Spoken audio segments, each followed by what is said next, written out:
Chris Cheney, welcome back to Australian Musician. Thank you very much. Nice to be here again.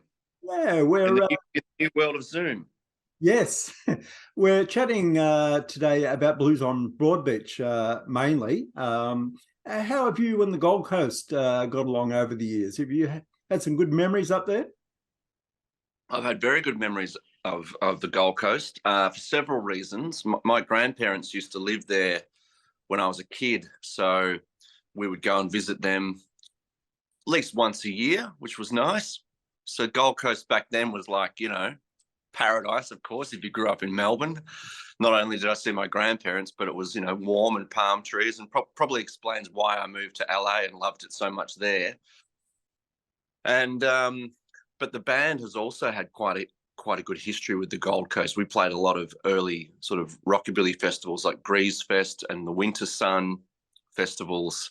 As far back as like 1992, 93, long before we were the Living End. When we were the Runaway Boys, we used to go up there and play lots of shows, and there was a really good scene up there at that point. Like the blues and rockabilly kind of scene was really strong up there. And, we felt special because we were this Melbourne band that had flown all the way up there, and, we're playing these things. And so it's pretty cool now all these years later to be going there as a solo artist and playing a similar kind of thing. Yeah. So tell me about the band you've put together to play your solo stuff. Are they the same guys you used on the album? No. The guys that played on the record were guys from Nashville. I recorded, I think, 10 songs there in 2016, just using local guys that my producer knew. And so I think there was like 5 of those tracks, 4 or 5 ended up on the record. The rest are on a shelf somewhere back here. And I recorded 3 or 4 new songs here in my garage, which I pretty much played everything except the drums. So the band guys were when the album was getting set to be released, I thought, all right, well, now I actually need to form a band, which I haven't done since I was 14. So I just kind of called a few of my friends, really. I had initially I had Mark from Jet playing bass, Shan from Dallas Crane playing drums, Andre Warhurst on guitar. The current lineup is Louis Macklin on keys, Andre Warhurst on guitar, Shan's playing drums, and on bass is a guy called Brendan West. I think that's all of them. So yeah, it's been really good to have an extra guitar player and a piano player in the band, because I've never had that my entire career. Yeah. So with the sound of the album, was there a conscious effort to stray away from your Gretsch sound? I don't know whether it was a conscious effort, but I've always written different types of songs and diversified a fair bit. But I remember early on in the recording process, I had probably 3 or 4 acoustic songs, that was very different for me, and just because that's just how they were written, and I just liked the idea of stripping everything away and just being a singer and focusing on the lyrics of the record, as opposed to having a wall of wizard amplifiers behind me and jumping off the top of a double bass and all that stuff that everyone associates with the Living End. It was trying to strip it right back. So the first incarnation of the record was very acoustic based, but then I started to write a few more kind of rock songs. But I don't think if anything, started to sound like the Living End, that I kind of turned away from it. I think I just tapped into a different area of my writing and just influences, I suppose, that more Americana, Springsteen, Tom Petty kind of thing. That it's difficult to do that sort of stuff with the Living End, because we have a certain energy that that just goes with that kind of music. Yeah. Storm Before the Calm, why was that the title of the album? Because it was a really tumultuous kind of time in my life when I was making that record, and I can only think now that it probably helped it and fed it, but at the time I was just like going through some real personal kind of hell as I was actually in Nashville recording the album. And at the time I was like this is a nightmare trying to deal with the stuff. I'm not going to get into what exactly it was now, but trying to deal with that sort of stuff while trying to make a creative record was, it seems like just an impossible thing, and just definitely not ideal. But I think it found its way into the songs and into the songwriting, and I ended up sort of tapping into a depth of writing and a depth of emotion in my writing that I wouldn't have been able to do if I hadn't been going through this kind of hellish time. So I sort of felt like, once the record was kind of done and I was getting my life kind of back on track, it was like, I felt like I was coming out the other end of it. So it was like the storm, before the calm. I was hoping that life was going to resume some sort of normality, and it has. It just felt very fitting. Yeah. Just want to talk about a couple of tracks. Football Team was inspired by you playing footy as a youth in the Brandon Park Panthers. Yep. What position did you play, and were you any good? I played the bench. I was very good. Yeah. No, I played wing a lot of the time. Footy was, if you grew up in the suburbs like Wheelers Hill, where I grew up, it was just a rite of passage, wasn't it? I mean, that's just how it was in like the early 80s, really, is every kid played football, and I loved it. I had all the footy cards. Paul van der Haar was probably my hero.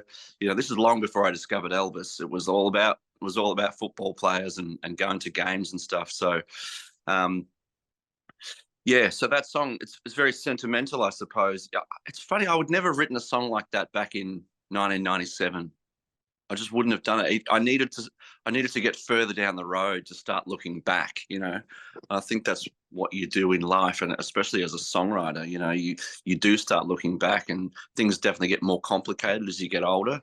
So that was me kind of looking back to, just kicking the footy around Lum Road over with my mates, and the simplicity of the times, I suppose. I'm so glad that we had it, and that we didn't have these stupid devices that we're now holding in our hands.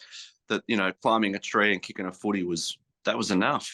Yeah, a lot of the album was looking back at your life. Corner Shop is another song about how things have changed. If you could go back and meet childhood Chris Cheney at the Milk Bar, what would you tell him? Just to loosen up a little bit, probably. Just not worry so much, because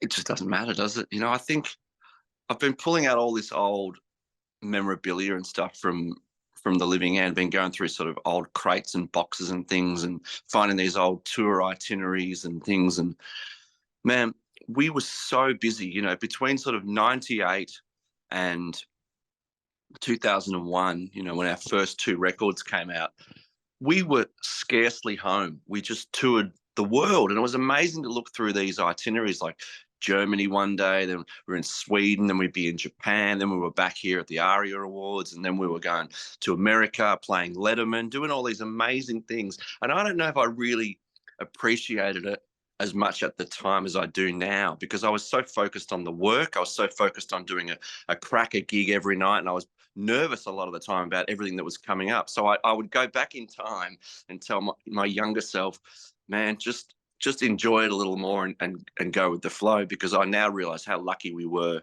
to have the breaks that we had, because it was our dream to get it. Then once we actually got there, I think we were too busy to really take it all in. Yeah. Another project coming out on May 27 is the Barnstormers album, with Jimmy Barnes, Slim Jim Phantom, Jules Holland, Kevin Shirley producing. How the hell did that happen? Well, if you told me, that when I was 15 years old, I would have said you were crazy, of course, because I had, posters of the Stray Cats on my walls, and I was obsessed with that band in particular. Of course, I knew Jimmy. Growing up in Australia, who doesn't know Jimmy? So I'd seen him play as well. So to now be in a band with them is just pretty mind-blowing. But it came about because, it's a sort of long story short, really. We don't have enough time. But when we first started touring the US, Slim Jim came to one of our shows in LA and brought his son, who was a fan of ours. So that's the first weird part of it, that he walks in and he's like, "Oh, my son wants to meet you." And we said, "Man, we want to meet you." So we became friends then. That was in like 2000. Probably around about the same time as I met Jimmy, probably at an awards night. Him and I just kind of hit it off. He, from the get-go, you know, he's been into rockabilly music, 50s kind of stuff, Jerry Lee, Little Richard, early Elvis, all that wild sort of stuff. And we always sort of said, you know, whenever we've been hanging out, we should make that record one day, you know, we should make that rockabilly record together. And he'd been saying that with Slim Jim since like 1990 when he toured with the Stray Cats. So during lockdown, Kevin Shirley, he was the one that kind of ignited the whole thing, and he started sending tracks around. Hey, why don't we just do a track? You got, because we were all locked down, we couldn't record together. But so he got Jim to do some drums on a track, sent it to me. I put guitar on it. We got a bass player in LA to do his stuff. Then Jimmy sang, and then Kevin says, "Oh, well, why don't we get Jules Holland to play on this?" And initially it was going to just be like a 3 or 4 piece thing, you know, no piano and no saxophone, all that. But when he mentioned Jules Holland, we're like, well, yeah, of course. So then next thing I hear this track back, and it's like, yeah, Jimmy, Jules, Slim Jim, piano and sax on it as well. And it sounded incredible. So we did another track and another track and another track. And before you knew it, we had a record. Yeah. Do you think you'll ever play live? Yeah. That's the plan. Yeah. It's making the record's only the first part of it. We're all desperate to do that. It's just a matter of trying to line up everyone's schedules and figuring out the right vehicle to do it and where to do it.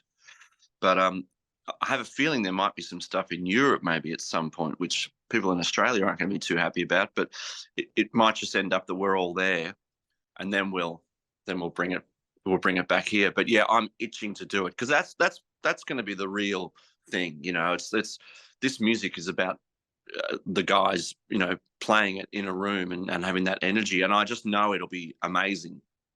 Yeah. Just one last thing, we'll wrap up. You've got Blues on Broadbeach in May. What's on for the rest of 2023? Oh, it's just getting real busy, real fast. I'm always writing. I'm writing songs for the Living End at the moment. We've been rehearsing a couple of days a week for the past sort of month or so, just working on new ideas that feel really good. So I don't know when we're going to do that, but it's exciting to, you know, to be 9 albums in, or whatever we are, and feel as energetic and sort of enthused as what we do. And yeah, some of the tracks are feeling really good. And I've got, yeah, some songs written for another solo record. There's a bunch of shows. It's kind of, you know, there's not a lot of downtime, so I've got to be happy with that. Yeah, that's a good thing. All right, Chris, been great to catch up, and we'll chat next time. Thank you. See ya. Yeah, mate.